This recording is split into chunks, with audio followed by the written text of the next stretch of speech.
Tomas Martinez III, owner and editor of Luxury Home Magazine, San Antonio, Austin, and I believe the rights to Houston, but it's just too big to Working launch. on it. There Working we on go. it. Working on it. So, yep. Please give him a warm welcome. Yeah. And Yeah. Thank you. my listing presentation that you're going to see here today evolved from his. So Yep. I'm all about digital. You're going to learn about not only the presentation, but the steps you have to follow every single time you list and present, even if it's to someone you know. I think, Earl, you heard me talk about this last time, especially on referrals, because I didn't learn that until I learned it from him. Don't get laxed, even if they already know what their house is worth, because Zillow told them, you still go through the same steps every single time, and you perfect your craft. Please. Is that correct? That's right. All right. All day. My friend. All day. Thank you. Well, I'm super pumped to be here. This is my best presentation. I have a lot of different presentations that I do. This is the number one that I tell people, if you miss this presentation, you're missing out. Because this is truly, if you're in real estate, you list or die. Have you ever heard that? If you don't list property, it's going to be very difficult for you to continue to do business as a realtor. So this has to be a huge part of everything that you do. And so I'm going to talk to you about the steps on how to do a listing presentation, and I'm going to walk you through it step by step on how to do that. All right. So know a little bit about me. I started Luxury Home Magazine in 2011. I am a publisher and the owner of the magazine. My wife and I decided as agents, we both have a real estate license, that we needed something super high end in the city to showcase beautiful properties. And so we wanted to do something that could truly show that San Antonio, number one, could actually, that has luxury properties. There are a lot of people that think San Antonio, we don't have really nice stuff here. But I will tell you, there is some amazing properties in our city. I just saw a $12 million house over off of Bidders. It's 29 acres in Bidders. It's 20,000 square feet. It's one of the most amazing houses I've ever seen, ever. And I've been to LA and I've seen $45 million houses. This is on par with anything in LA, anything in Beverly Hills. And it's right here in San Antonio for 12, and it's twice the square footage. Go figure. So what we're gonna be talking about today, I wanna help you land more listings. How many of you would like to land more listings? Can everybody say that, right? Listen, when I got into the business, one of the first things that I had to realize is that if you don't list, it's going to be really difficult to get buyers. Listings help you get buyers. Every sign in the yard is a social proof. It is a statement that you know what the heck you're doing. So the more signs you can have in the yard, the more opportunities that you have to get more listings. So it's so important that you know how to get listings. And I'm going to show you 5 simple, easy ways to get a listing. Number 1, you need to call up your past client. You need to let them know how good the market is right now. Get on the phone. Cold calling. Now, if it's a client, is it a cold call? No, unless you've neglected them. How many of you have had situations where you know you want to call a client, but it's been a while? It's like, I should probably call Tony, but it's been a while, so maybe I shouldn't. You need to pick up the phone, have a reason. Could we sit here and brainstorm 20 reasons why we should call a past client? We could come up with 20 reasons. Figure out what those reasons are, what you want to accomplish, what you want to say in that phone call, right? And pick up the phone and call. Trust me, this is a way you can pick up a listing just like that. The second thing, you want to get a listing. Number 2, farm your neighborhood. Now, the key word there is farm your neighborhood where you're at. Well, what if you're in an apartment? Can you still farm apartments? Can you talk to people in apartments? Yes. Most people want to move up. Most people want to get out of an apartment. And I still think, and Gabe remembers this. Gabe is on my team. He's my videographer. We did a little brainstorm with a gentleman who was wanting to start a class for people living in apartments on how they could buy their first home. okay? I sat down with them and I gave them the blueprint of exactly what to do to farm, to go into apartments and start farming that community to help people learn how to buy houses. Now, what do you think the chances are that they executed on that plan? Didn't happen, right? Didn't happen. Now, why? I think there's a lot of reasons to it, but the number one reason is because it's uncomfortable. Door knocking is uncomfortable, right? Trying to meet new people is uncomfortable. But in order to grow, you're going to need to do that. You're going to need to farm. Number three, you're going to need a network. Now, there's a word inside there that you see that you need to understand. What's that word? Work, right? So network means you got to throw a net out there. Now, how many of y'all know who Josh Altman is? Josh Altman, $1 million listing, the guy in LA, right? There's Josh Flagg, that's different. Josh Flagg, and then there's Josh Altman. Josh Altman is kind of the bad boy of the show. He's kind of the guy that creates a lot of tension. I've hung out with him. I know the guy. He's not as rough around the edges as the show makes him. They need a bad guy, right? Just like, the show that's in San Antonio right now. They've got to portray that one person to create all the drama, right? Now, here's the thing what he says. He calls it 3 phases of business. Open, work, close. Open, work, close. Think about those 3 phases for a second. If you're networking, you're opening new opportunities. If you're networking. And then once you start opening those opportunities, you need to work them. Now you need to actually put the work in to figure out how you can help them. And then lastly, if you're gonna be in real estate, you better figure out how to close. And Josh Altman just wrote a book. I got a bunch of signed copies of it that were given away in a contest. You guys look for it online. But Josh has given away a book called The Altman Close. It's literally a blueprint. If you're a realtor, get the stinking book. It will teach you how to close. Promise you, right? But the idea is if you don't start opening opportunities and getting outside your normal sphere, you're going to struggle in this business. Number 4, you got to advertise. Now, what do I mean by that? Is all advertising mean you have to spend money? Not necessarily, right? But the advertising I'm talking about here, Just Sold Cars, Just Listed, newspapers, magazines, these are all great ways to get your brand in front of people. Come on in, come on in. The idea, though, is what a lot of people miss out on is that they think that advertising has to be spending tons of money. You don't have to spend tons of money in advertising. There are a lot of small, insignificant ways. It could be buying somebody lunch. It could be meeting with somebody just for coffee, right? It could be setting up appointments, setting up different opportunities, right? It could be you create this nice little flyer and you walk around and you pass it out and hand it to people. The idea is you're going to need to spend some money on some of that, but you don't need to spend a ton of money. And then last but not least, we know social media. How many of you have sold a house on social media? I love it, right? How many of you have gotten a listing from social media, right? Social media can get you listings. Now, if you know Josh Altman from $1 Million Listing, if you've watched his show, do you think he's big on social media? Massive. Guess what he's hiring next? He's going to hire a Gabe. He's about to hire a full-time videographer to do YouTube, all his YouTube videos. Not only is he on the show, where they do 10 to 12 episodes, now he's going to have somebody following around so he can make his own branding for himself. So video, social media, Twitter, Instagram, this can get you listings. Now, I want to talk about mistakes that people make in listing appointments. How many, raise your hand if you've been to a listing appointment already. You sat down with somebody trying to get a listing. How many of you have not been on a listing appointment? Okay, thank you for being honest. Thank you. I really appreciate that. It took me a while to really get the grasp. It took me a while to truly understand, how am I going to really win this listing? What do I need to do? And so I knew, because I was a former teacher, I knew I needed a plan. But more importantly, most of the time, how do we learn? How do most people learn?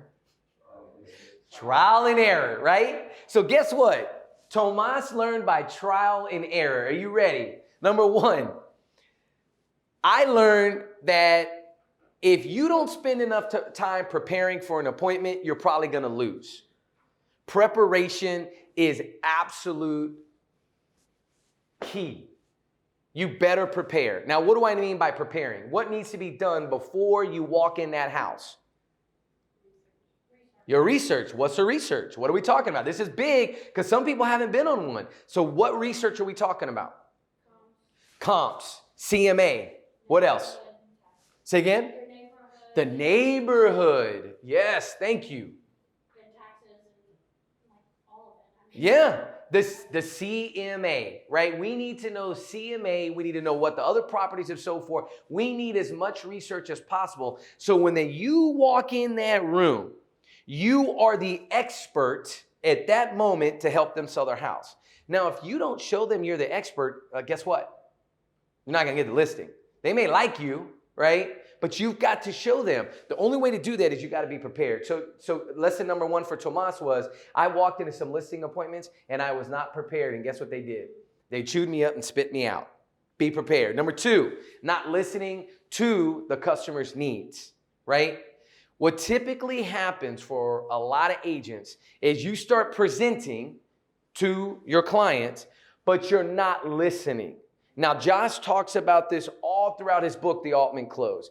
The biggest reasons agents fail is that they don't listen to what the client is telling them. You gotta listen. And I made the mistake of not listening and not hearing them, and I ended up costing me. Now, what was the deal? Well, he told me multiple times that another agent had already been there and had already basically said, hey, I'm gonna do this at a lesser commission. And he told me that multiple times. So at the end of my presentation, again, what was I not doing? I wasn't listening. He reminded me, he literally reminded me about it again, and I didn't address it. Now, what happens when you don't address objections? When you kind of like just breeze over them? They come up later and people get upset, right? And the idea for me, what I had to realize is that, listen, if I'm not listening to what they need, I'm not going to set them up for the proper expectations. Number three, we're not going to have the right expectations because I wasn't listening. I wasn't hearing what they were saying. Number four, best mode of communication. In today's age, how do people want to communicate? How do your clients want to communicate? What's the number one? Text. I hate text messaging. Hate it, right? But in this day and age, how do people want to communicate? Text. But let me tell you, here's what I started doing because again, I made this mistake. Here's what I started doing in my presentation. I would say, listen, when I bring a contract for your listing, who should I send it to? And what's the best mode of communication? Now, I did something right there that hopefully you caught. In the listing presentation, I'm literally closing them while I'm talking. I'm saying, hey, when I bring you a contract, I'm setting the expectation. And in their mind, they're going, oh, yeah, when you bring me the contract, it should be my wife, and text her first and then email it. Is that information important? Absolutely. Right, because what do we know about these contracts right now? They're fast and furious. If you're in the 250s and below, how many offers are people getting on 250 and below? A lot. And so if you're not careful, you could cost your client a deal because you don't know how to communicate. You don't know the quickest way to get their attention. So you better know what they want. And then last but not least, I'm going to tell you right now, if there's anything you learn from the day, you better learn that you better close. You better close. Always be closing. Always. Throughout the entire process, you need to learn how to close. And I'm going to talk about that in the presentation. So these are the mistakes that I made, right? Now you may go, well, I've got worse. I've done this. I've done that. Doesn't matter. Doesn't matter how bad a listing presentation has ever been. What I want to share with you are these are my mistakes. And now what I want to do is walk you through the process. I want to walk you through my process when I did a listing presentation. Full disclosure, I do the magazine full time, okay? I am not an agent, okay? I have my license, but I don't practice. It'd be a little difficult if I was putting my own properties in the magazine, right? It'd be hard to compete with if I had a bunch of free pages in my magazine, right? So I do not do listing presentations anymore, but I'm gonna show you at the end of this, I'm gonna show you the exact last presentation that I did before I got out of real estate actively. All right? So, presenting to win, here are the steps. Number one, you better be prepared. When you walk through the door, you have to be prepared. No exceptions. There's absolutely no hiccups. And let me say this because Brian mentioned it. You know the T-ball listing presentation? You know that one that you go, it's my brother's cousin, they love me, I'm gonna go list their house, and it's a slam dunk. But I told Brian, I said, listen, and I tell all the people that I coach, I tell them, I said, listen, there's no such thing as slam dunks anymore in real estate. There's too many people doing this, guys. There's too many people that call themselves realtors. And I know you've all had this situation happen where you back out of your garage, you're leaving to go somewhere, or you come home and in the neighbor's yard is a sign and it's not yours. And you're just like, it just boils up. You're just like, oh my goodness. I've talked to Billy 7 times. That fool knows I am a realtor. And he went with, what is going on, right? So you need to be prepared. You want to get the listing, you need to be prepared. Number 2, get to know the seller on the tour. So there's 5 steps to this. The first step is going to take place where? Getting prepared is going to take place where? Your office, here, at home, wherever you do your research, you need to get prepared. Now there's that in that preparation, I'm going to break that down in a minute. Number 2, you need to go on you need to get to know the seller before the tour. I'm going to break that down, what that means. Because everybody's been to a listing appointment, and some people haven't. I'm going to tell you guys what's going to happen. They're going to be like, oh, I'm so glad you're here. They're going to open the door. Let me show you my house. Let me show you my house. And they're going to want to show you the house, right? I want to teach you a very easy way to take control. Number 3, inspect the home.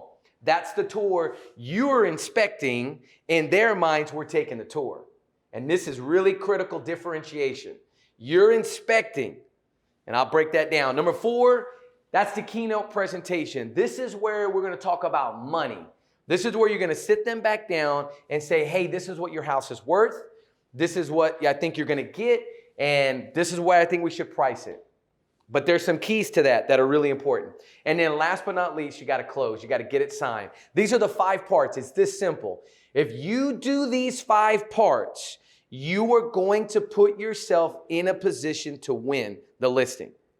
You've got to, this is so important to have a plan. You don't want to just walk in there with a bunch of papers and shuffle oh yeah, this is what this, no. You want to have a plan for exactly how you're going to present to win. So step number 1 is you need to be prepared. And I'm going to tell you, 99% of the time, when you're prepared, when you have everything set up, you can win the listing before you ever walk in. And the reason being is you're the expert. You've already done the research. You know about the house. You know what to do. You know what to say. So being prepared is going to set you up for success. The next thing, you need to memorize names. This is so important. You need to know the wife's name. You need to know the husband's name. And not just their last name. You need to know them by first name. Bill, Sally, whatever, Jim, Tony, doesn't matter. Know their names. Because when that door opens, and if it's not the person you've been talking to, what is the best thing people love to hear? Their name.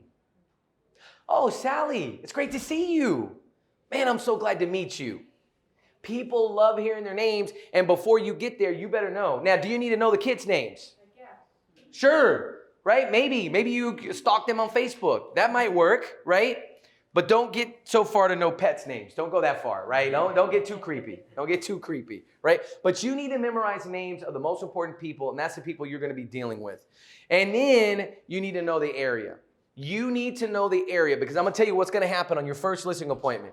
This is what they're going to tell you. Tell me your name. Stephanie, and what's your name, sir? Harrell. Say again? Harrell. So let me tell you, I'm going to tell you exactly what's going to happen. They're going to both tell you, do you know my neighbor's house? It's a $350,000 community. You know my neighbor's house? It sold for $450,000. Did you know that? It's a $300,000 neighborhood, and their neighbor's house sold for $450,000. Now, if you don't know the area, guess what? That may throw a curveball in your whole presentation, because you could literally go into your paperwork and go, you mean 123 Alamo? That one right next door? It sold for $259,000. I got it right here. Right? I got it right here. Knowing the area. Do you think you should know the schools? Yes, you better know the schools. You should know everything on their street that's sold. Everything on their street that's sold. So important. Now, once you're prepared, this is one thing I forgot. Write this in your notes. It's so important. Being prepared means you already have the listing document filled out. Okay? You follow, this is very important. You know what I'm talking about, the listing agreement? That agreement should already be filled out before you get there. Now, why do you think I want that whole thing filled out before you get there? Just in case they kind of change their mind or something, they have to fill out. You don't want, you never want to be filling that. Have you ever seen that thing filling? Can you imagine filling that whole thing out in front of somebody? Right? You should already have it filled out, zip forms, get it done, get the address, put everything in there. There's one thing that you're not going to put on there. We're not going to put the price. Thank you. We're not going to put the price. Okay? But that document and seller's disclosure, all of that stuff should be pre-filled, except for you're not filling out any repairs or any of that. They need to do that part. But you're going to have that whole document ready, because when it's time to close, you are going to turn on that smile, turn on that charm, and slide it on over. Say, listen, this is the listing agreement. We get the sign. I brought a sign. It's in my car. I could get the sign. I could put it in the yard. We could get this thing on the market. All we need to do is take some professional photos. I got my photographer, but we could have this thing on the market in the next week. And you slide it over. Okay? That's powerful. You're setting the stage that you're taking control, that you're in control and you're closing. So now, get to know the seller. This is the part where now you're at their house, okay? So the first part takes place where? We're going to get prepared, and where does that take place? At the office, your home office, wherever. The second thing that's going to take place is now you're going to get to know the seller. Now, what do you think I mean by that? Get to know the seller. We're going to sit down. What's up? What their priorities is. Like maybe they want a higher price, but they could sit for it. Right. Or maybe they want to sell it now, like they have a 30-day timeline. Well, we should, if we didn't get that information over the phone, we should. Yep. And so there's something that is predicating their move. And how do we get that information? We got to talk to them. We got to ask questions. Say again? Find out their motivation. What's their motivation? Now, some of that will be answered while you're talking on the phone. We can all agree, right? But here's what I want to tell you. When that door opens, you've got to take control immediately. If you don't do this, you could end up on the 2-hour tour. Trust me, I'm telling you right now, you're going to walk in that door. They're going to say, come on with me. You want a glass of wine? You want some cheese? Look, I got this set up for us. No. You got to take control and say, Bill, Sally, listen. Before I take a tour of your beautiful home, I'd like to sit down and learn a few things about you. Can we sit in the kitchen, or is the living room better? Now, you notice what I did there, right? I didn't give them an option. I didn't say, hey, can we sit down? Do you think we could get to know each other? No. Where can we sit down so we can talk? I just want to talk for just a brief minute. Now, how long should this last? 10 minutes. 10 minutes, that's it, right? That's all we need. I just need to get some questions answered. So I want to get to know them. Now, I want to tell you something. Get Josh Altman's book, The Altman Close. Josh literally has an entire list of questions to ask them, and they are awesome questions. It's in the book, in the chapter. He literally says, here's everything that you should get to know about a client. Josh Altman, A-L-T-M-A-N. And he literally lays out, here's everything you should probably get to know, okay? Now, ask those questions. And then number 3, share your story. Now, what do I mean by that? Share your story. What I mean by that is, Once you get to ask those questions and you for about 7 to 8 minutes, you need to briefly share with them why you're an agent. Share your why. Share your purpose. You say, Sally, Bill, listen, I just want to thank you for the opportunity. Thank you for sharing and telling me a little bit more. I'm excited to go on the tour, but just before we do, I just want to let you know why I love selling houses. Now, should that be a 20-minute PowerPoint speech? Literally 2 minutes. Literally 2 minutes. You share your why and why you're passionate about what you do, and then you tell them, hey, now, Bill and Sally, while we're sitting here getting to know them, here's what I need. I'm going to bring you a contract. I'm going to sell your house. But when I get that contract, here's what I need. Who is the person that I need to reach out to? And they go, oh, well, it should be Sally because, I work and, Sally is going to be able to get back to you quicker and more timely. So, and okay, Sally, what do you like better? Do you like email, text, phone call? What do you like best? Text. Oh, I love text messaging. Great. I'm going to text you and then I'm going to send you the contract. And we need to be quick. You need to set the expectation. The expectation is this: timing matters when contracts come in. If timing is not important to them, you need to, again, set the groundwork. You say, listen, if we are not quick on these contracts, things can happen. And does this go both ways? If you have a buyer, right? When you get buyers and they're like, oh, I'm going to put a bid in. Well, let's just see what happens. No. Listen. We got to be quick. You got to respond quick. We got to know because things move really quickly. Timing is important. So establish that point of contact. Get to know the seller. So what was the first step? Step number one? No. Step number one. What's the first step on the listing presentation? Be prepared. You got to know your stuff. CMA's done. Listing agreement is done, right? You know the names. You kind of have started asking them questions, getting an idea, and then you show up for that listing appointment. What should be in your car?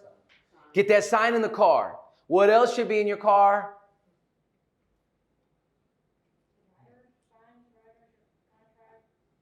Need one more thing. Boom. Get that lockbox in the car. Have it ready. I mean, you never know some people's motivation. They literally will go, hey, you know what? Can you put on the market? Can you get this on the market as soon as possible? Well, actually, I can. Got a sign out. But here's one thing I want to tell you. Please, for the love of all that is good in this world, do not skimp on pictures, people. Pictures sell houses. Your iPhone is terrible. It looks good on your phone, but not in MLS. Don't take the easy way out. Pay for a professional to take the photos, please. That's all I'm asking. All right, once we get to know the seller, now we're going to inspect the home. Now, we don't call it an inspect the home. What are we going to say? We're going to take a tour. Now, it's really important because on this tour, you're going to take notes. Now, how many times have you been in a situation where you're walking through a house, you get home after a long day, and you've forgotten that entire house? You don't know what to write about it. You don't know any of the remarks. You don't know anything you're just like, oh my gosh, what am I going to say about this house? Well, I'm going to tell you the trick. When you say, Sally, listen, thank you for sharing me the best mode of communication when I bring you the contract. Now it's time for the tour. I can't wait to see this home. I just want to let you know I'm going to be taking notes in my notes app, and I might take a few pictures because when my professional photographer comes, there's going to be a few angles that I may want him to get, and I want to show him so that he gets those angles. Again, I'm assuming the close. Assume that you already have the listing. Assume it, okay? But you need to take notes while you're walking through that house for your MLS. It's so important, right? Be thinking of your CMA on the tour. What do I mean by that? Be thinking of your CMA on the tour. What do you think I mean by that?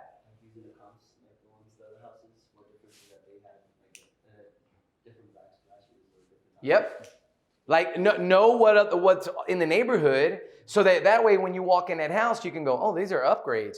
Or you could go, hopefully not, you could walk into a house and go, oh, this is nasty, right? Like this is going to be tough. You know what I mean? So the idea being is when you're walking through the house, you need to have this expectation that the price of the house could go up or the price of the house could go down, depending on the house, right? So be thinking of your CMA. Now, keep this in mind. One thing to keep in mind is don't be like MTV Cribs, right? Like, oh my goodness, look at this wall. Whoa, these floors. Because as soon as you get excited, guess what they're thinking? Ooh, we could list this for more money than I thought, right? So be really careful with your comments. Even though you're thinking about going up and down that CMA, be very careful with your comments. Look for key selling features that you could put in your MLS remarks. And you're going to write them where? Where are you going to write this? In your notes in your phone. I used to use Evernote. The notes on the phone now they're so good, and it syncs across all of my platforms. I'll have it on my computer. I'll have it on my Mac, my iPad. I'll have it on my phone. It's just so much easier to use something that it syncs everywhere. But make sure you take notes because you will forget. Trust me, those of you who haven't been on a listing presentation, you will forget. Guaranteed. Take notes, walk around, let them know you're going to do it because you could say, listen, Bill and Sally, I don't want to miss anything about this house. So I'm going to be taking notes on my phone. I promise I'm not texting. I'm taking notes while we're doing this tour because I'm going to sell it, right? And then number 4, be mindful of your comments as I mentioned. Now, that's the portion where you take the tour. Now, what are you doing during that tour? Paying attention to detail. You're inspecting. You're making sure that your comps, everything lines up, right? Now, first step in a listing presentation is get prepared. Step number 2, get to know the seller. Step number 3, inspect the home, take the tour. Now the 4th step, there's only 2 more steps left. The 4th step is, it's time to talk money. You say, Bill and Sally, listen, thank you for the tour. Let's go back into the living room area where we were sitting earlier because now we need to talk money. We got to talk dollars and cents because I have an idea what this house should sell for and I want to sit down with you and go over that. So let's go sit down.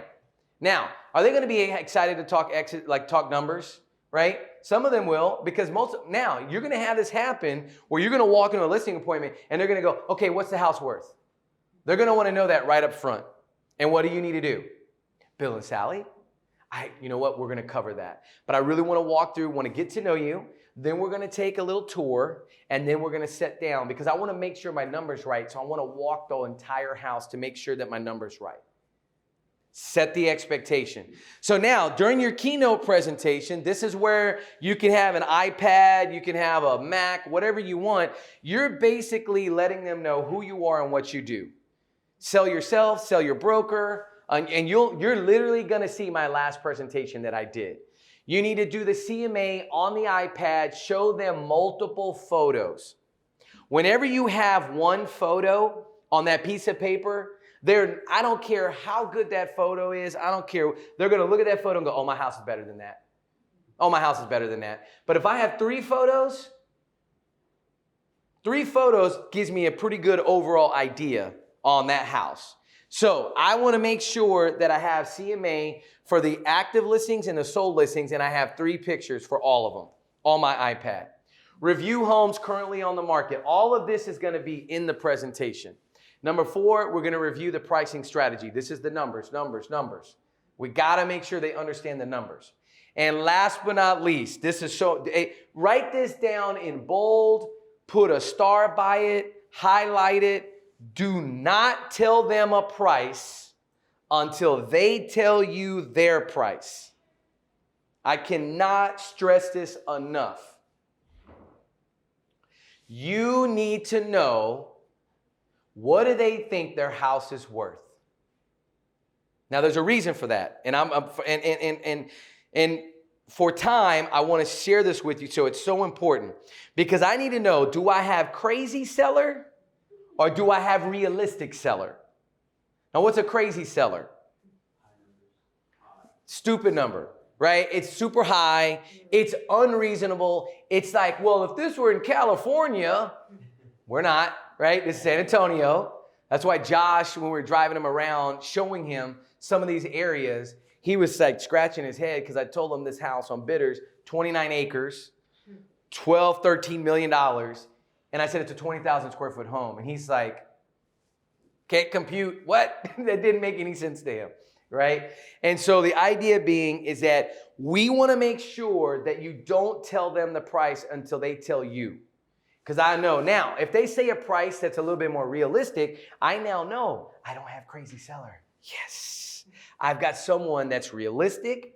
Based on what I'm showing them, they're going to be easy to work with.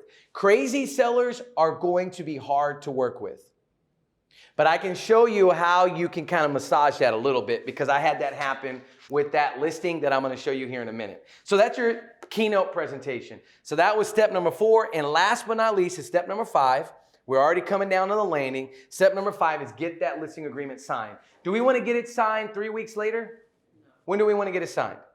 In the meeting, right there with them. Okay? We want to get it signed right there with them in the house. Once you've discussed price, you need to pull out the listing agreement, right? I pull out my listing agreement. You say, great, we've agreed on price. Listen, I really appreciate you telling me the price and what you think. Here's what I think the price, it's going to be what the house should sell for. Let's agree upon a price. And here's what's going to happen next. In the close, you need to lay out what's going to happen. This is so important. You've got to lay out what's going to happen. Once we have this listing agreement signed, I'm going to schedule my photographer. By the way, my photographer is unbelievable, and he is going to make this house pop. Then what's going to happen is once I have the photos, I'm going to put this all in MLS because I've been taking notes, and I'm going to have all my the MLS remarks, and I'm going to have a yard signing your yard because I have one in my car. And then we're going to put a lockbox and have this ready. We could probably have this on the market by the end of next week. All we need to do is have this signed. And I slide it over. Now, this is the part that's always hard. Because most people talk themselves out of the close. Right? You're in the situation where you're ready to close and you hand them the piece of paper to sign. And then you just keep talking. Talking. When you close someone, you have to realize, once you close, you say, hey, let's get this signed. Here's what's going to happen next. You slide it over, and you don't say a word. It'll be the most uncomfortable 10 seconds of silence. It'll be very uncomfortable. It'll feel very awkward, right? But the reality is, if you talk first, you lose.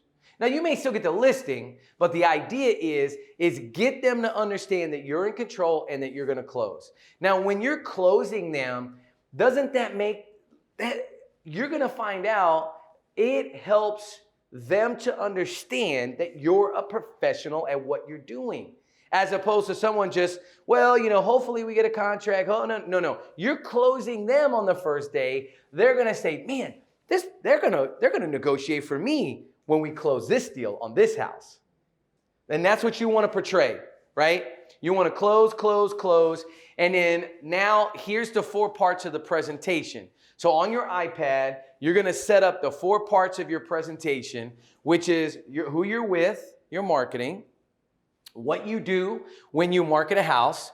You're going to have your comparable homes that's sold, right? You're going to have the active listings. Do they need to know what's on the market right now? Trust me, they see the signs. They know there are other houses around them. They know. Do you think they've gone on Zillow? Yep. Did they get bad information? Always, right? So the idea is we need to make sure that we have sold homes, active listings. We need to break down price per square feet, and then we need to close. All of that's got to be in the presentation on your iPad. Super easy to do, not difficult. So now, you want to see my listing presentation of Bill and Sally? So here was the house, 322 Candelaria, okay? Bill and Sally were looking to sell. They are, and this was an actual real client. I'm not making this up. They had a beautiful house in Sonoma Ranch. You ever been to Sonoma Ranch? This is beautiful. Now, let me tell you how I got the listing. This is a great story. So I was with Sotheby's, and Sotheby's did these touch. They did it 4 times a year. We paid a lot of money. We had a lot of people on our mailing list. And 4 times a year, they mailed out a flyer. Now, how many calls do you think I got from that flyer in 2 years? I got 1. I got 1 call. That 1 call gave me a listing in this neighborhood, and now I had a sign in Sonoma Ranch. Do you think this gentleman saw my sign? Probably, because this wasn't the house that I first got the listing for. I got the house on another street, Rio Sonoma, whatever. It's that street in the neighborhood. Can't remember the name of the street, but I had a listing on a street just before this one, okay? He called me from the flyer. So I get that listing's on the market, and then my guy calls. And what do I ask him? What should you call? Anybody that ever calls you, what do you need to ask? How did you get my number? I'm so glad you called. How did you get my number? Did one of my clients tell you? They tell you about me, right? No, actually, Tomas, this is what he told me. He goes, I've been getting these flyers for like a long time. So 2 years, and in the matter of weeks, I'm talking like 2 or 3 weeks, I've now got the opportunity for 2 listings. Guess what that house is priced at? That house is over $600,000. The house on the other street was a little under $600,000. Do you think that paid for my entire 2 years of advertising and then some? Yes, it did. Now, it took time, it took consistency, and that's the power of advertising, right? But the idea is he ended up calling me and wanting to know more because I know that at some point he saw my sign, right? So now I go to Bill and Sally and I go through the whole process. Number 1, what do I do? What's the first step? Before I walk in the door, I was prepared. Woo, I was on my game. I had everything ready. I knew about this house. I knew that the house was a Gustavo designed home. Gustavo is an architect here in San Antonio, one of the best. I knew that it was a McNair house, the builder. I already knew the builder. I knew the street. I knew that they had built this crazy rock wall around the house he spent a lot of money on. I knew everything about it. I knew there was a green belt behind his house. I mean, I learned the street. I learned what was going on. And what do you think I had with me? What did I have with me?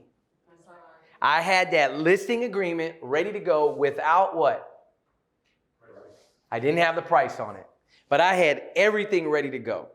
And then I had my presentation. So second step is I did what? I get to know my seller. Sit down, let's talk. Hey, tell me about this. Oh, he was an electrician, a lighting guy. They put lighting in that house like you wouldn't believe. Very detail-oriented people, right? Detail-oriented. And I learned that while I was getting to know them, that they like to buy things and then flip them, right? So they were wanting to like fix this up, which it was a brand new house. Like I'm thinking like there was not much to fix up, but they upgraded like you wouldn't believe, the lights and everything. It was a beautiful home. And I learned their motivation. They wanted to sell this so that they could go do another one, right? And so in that get to know you session, again, I said, Bill and Sally, when I bring a contract, who do you want me to send it to? I learned the best mode of communication. And then I said, let's do the tour. So we start doing the tour. Step 3 is you do the tour. What am I doing in step 3? I'm taking notes. I am taking detailed notes for MLS remarks, right? And walk through the whole house, see the whole thing. And then I'm going to go to step 4. What was step 4? It's time to talk about that money. It's time to talk money. So, hey, Bill and Sally, let's go sit down. It's time to go over the numbers. I'd love to tell you what I think your house is worth, right? I want to tell you what I think the house is worth. So then I go into my presentation. So here was my presentation right here. This is the presentation that I use. I started telling them all about my company. I started telling them, this is all the things that we do. I told them about the announcement of the home. I told them about the property brochure that we're going to make. I told them about this thing, the lead router. I literally kind of broke down what we do as a company and what my wife and I did as agents. What was I doing in that moment? building credibility, selling myself. And then I love this because you gotta toot your own horn. In real estate, you need to learn how to brag about yourself. And so for my wife and I, we literally had no awards. We had nothing. We couldn't do anything. But if you have done awards, you want to make sure that you list them out on here. If you're number one of your company, put number one of your company. If you're number 5 of your company, even if the company is brand new, who cares? Put number 5. Make sure it's legitimate, okay? Don't be making up stuff, but don't be afraid to brag about yourself. But for my wife and I at this point, we really didn't have anything to put here. But you can have something to put there. And so once I go through this, how long should this take talking about my company and myself and awards? How long should that take? I mean, you could probably even, less than that. You don't want to spend a ton of time on this, right? Because really, what do they care about in that meeting? Money, money, money. What is my house worth? Money. We need to get to the money. So if you spend too much time on this, they might get a little annoyed. So build your presentation to where you could quickly get to what's most important for them. So here's what I did. I said, okay, Bill and Sally, now that you know about my wife and I and you know about my company, I want to share with you the last 3 comps. Here are the last 3 comps that sold in your neighborhood, okay? And I have the price and the address. Now, this is very, very important. Don't tell them something that sold and don't give them an address. You need to give them an address. Now, do you see the difference between presenting with this and handing them a sheet of paper? Totally different. Now, could you print this out on paper and have them go through it with you on a sheet of paper? Sure, you can. But the visual of this really helps. And then I said, okay, check this out. This house sold for $650. It's 4,000 square feet. Now, notice I told you, you need to have what? Minimum of 3 photos. Why? They need to know what is going on with that house that may be different from their house. Now, if I only give them 1 picture, that middle picture, right? They may go, my house is better. I give them 3 pictures, I can really sell this a lot better. So this house was for sale for $650. All right, stay with me now. Bill and Sally, you see this house? It's over $650. All right, now look at the next house. This house, holy cow, look at that front yard. This house sold for $655. Notice it's 5,250 feet. It's bigger than the last house, and it sold for $655. It sold for how much more? $5,000 more, right? Now notice that front yard. You need to tell them and say, listen, that front yard, have you ever done landscaping? Landscaping is expensive. That yard costs a lot of money to make it look like that, okay? So it's real important that we show the whole picture. The next one, look at this one. Woo, I love this house. 4,500 square feet. It's the smallest of the 3, and look what it sold for. $720. Why did it sell for $720, everybody? What do you see? The biggest thing on there is the pool.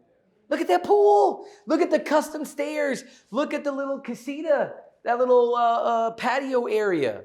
I mean, this house was money. Beautiful. Not very big, not as big as the other houses, but I mean, it sold for $720,000. Way more than the other houses, mind you, right? Way more than the other houses. So it's so important that you understand that you need to show them the full picture. Don't just give them a sheet of paper with 1 photo on it. And that's why I like to do it on the iPad. Now, I say, Billy and Sally, this is what's sold. Now let me tell you what's active. Is this important? Yeah. Now, one thing I want to make sure, what's missing on this slide that you're not going to make the mistake on? What's missing on this slide that you're not going to make the mistake on? When it's sold, so days on market, right? Days on market, right? So days on market is critical, and that should be on here, and I don't have it on this slide. I should have put it on here, okay? So the idea here is, now I go into actives. Here are my actives.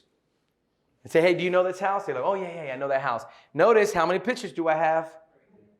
I got 3 pictures. I do have that for a reason. Why? I want to make sure that they need to know this is a nice house. And it's 4,000 square feet, and it's on the market for $659,000. $659,000. Now, what's a critical piece of information that I could have here? To make sure I have it on another slide, but what should I have here? How long has it been on the market? Right? That's important because if it's been on the market 200 days or 400 days, that starts to change price points really quickly. Now look at this next house. This next house, active listing. Hold on. There it is. So this one is $699, active listing, 4,600 square feet. Look at the elevation, look at the backyard, look at the inside, and this one's listed at $699. Look at the square footage. So now they know what the houses look like, which is really important. And then the next thing we need to do is we need to go, all right, let's break this down. Let's really break this down. Hold on one second.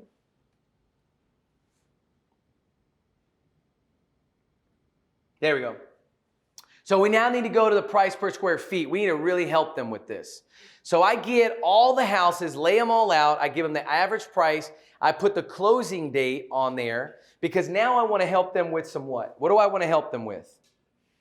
I want to help them with the math on how I'm getting the number for their house. Okay? I need to know how am I getting the number for their house? Well, the only way to do that is to take what's already what? Sold. Right? And so I get an average price per square foot. Now that I have that number. Now, that average price per square foot can go up or down depending on what? How nice the house is. But remember, you've walked through the house. You've done the inspection. You know they had custom lighting put in. You know that they changed out all the flooring. Or you know that it was really nasty and that price per square foot is going to have to go down, right? So the idea is I have my information. Now notice what I'm about to do here. This is really important. Now I say, hey guys, this is what's currently on the market, price per square foot. Look over on the far right. Here's how long everything has been on the market. 200 days, 420 days. How many price drops you think they probably had? A lot, right? So you say to yourself like, whoa, that's 163 per square foot, 149 per square foot. And you're saying to yourself, you're looking at Bill and Sally and you say, Bill and Sally, listen, here's the deal. I want you to know I left this blank because I need to know, what do you think your house is worth? Remember, what do we want to know? We need to know their price because I need to know what? If you're crazy. Crazy or reasonable or realistic.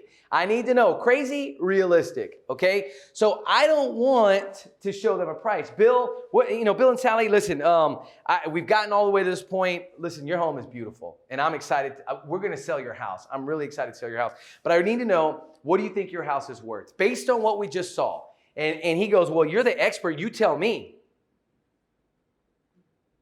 I said, well, I appreciate that. I feel like I am an expert. I know this house pretty well. I know the neighborhood really well. But here's the deal. I need to know what you think it's worth. Well, in California, well, listen, we're not in California. Listen, I get that, but I need to know, what do you think? He said, my house is worth $720,000 all day long. $720,000. Now look at this math up here, everybody. Look at this math. Can we all agree that with this visual, his house at 720, a 4,300 square foot house, do we all see the problem with his math? Yeah. Now, what else could I show him in my presentation, my handy presentation, to help him with this? What could I show him? I could go back and say, you know what? Let's go back and look at that house that sold for 720. Why don't we do that? And I go back, I say, look at this beautiful house. I say, yeah, listen, Bill, you're missing one cool thing this house has. You don't have a pool. This house sold, it's bigger than your house, and this house has a pool. Not only that, a pool, it's got a casita, it's got custom staircases. Listen, you don't have a pool. You can't sell for 720.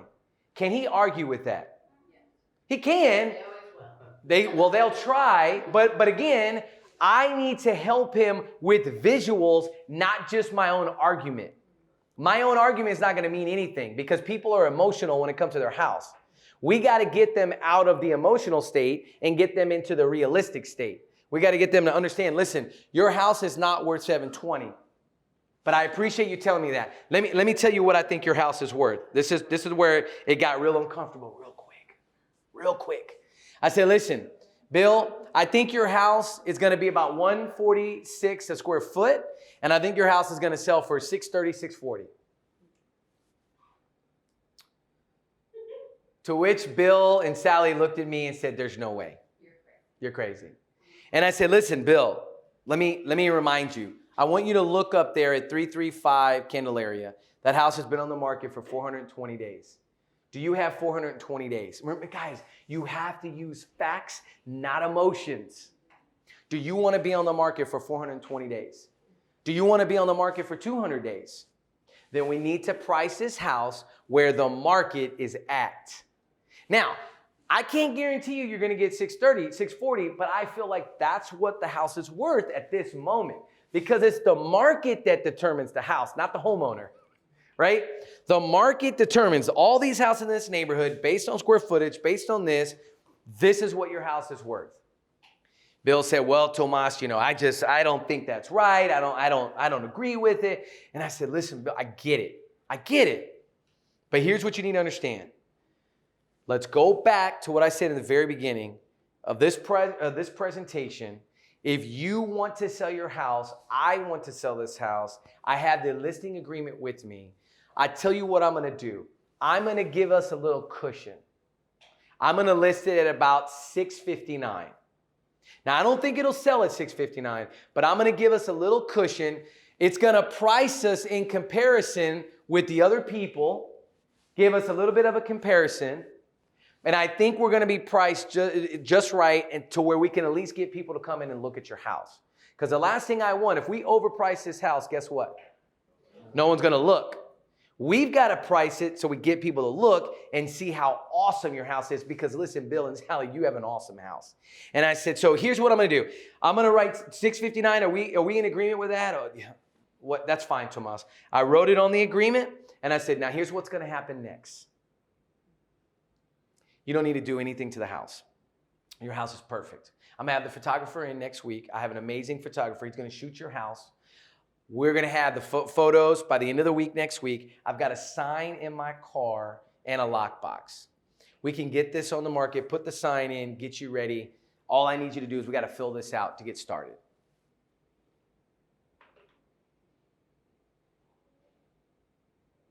And you don't say anything. Now, Bill had an objection, right? And there are lots of different objections that you're going to face. Will you discount your commission? Will you do this? Can I get a kickback? You're going to get all kinds of weird, if I sell with you and then I buy, will you do this? Hey, help me out, help you out, right? There's all kinds of different things. But at the end of the day, if you're listing a property, you need to stay true to your 3%. Stay true as possible to your 3%. 6 and 6, stay true. Because if they say, hey, will you discount it? You say, okay, what do you want me to not do? Because do you not want professional photos? Do you not want marketing? What do you want me to take out of my listing presentation marketing to give you the discount, right? And so there's going to be all kinds of things, but you're going to learn on the job. You're going to learn different ways to respond to that, okay? Now, the final story to this, which I'll wrap up because we're over. I apologize. The final story to this is, he didn't list with me in that moment. He waited. Now, in that time frame, I had stepped out of real estate actively. I had started the magazine. This was 2011. And so at that point, I started handing all my business and clients, I started handing it over to another agent at my office.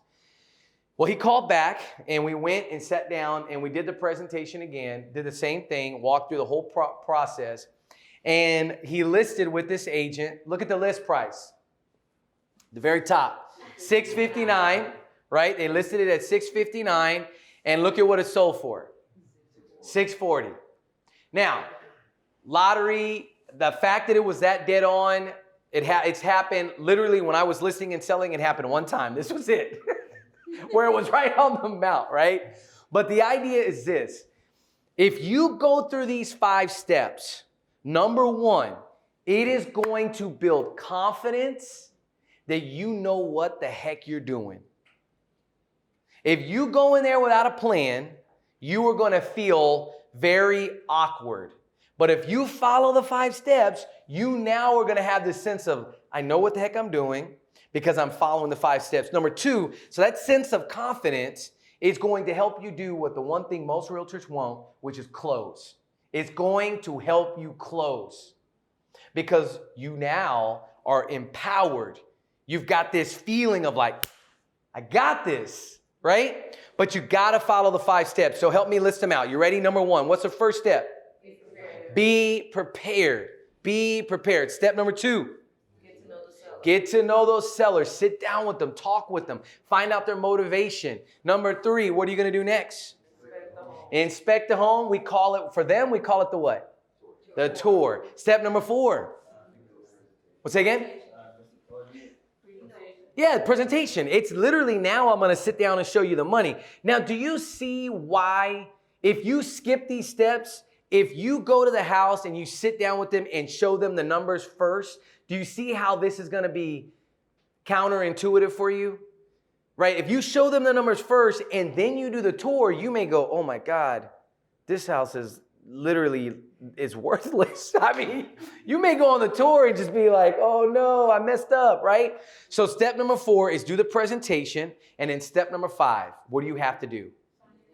Close, close, close, close, close, close. Give them that listing agreement, close.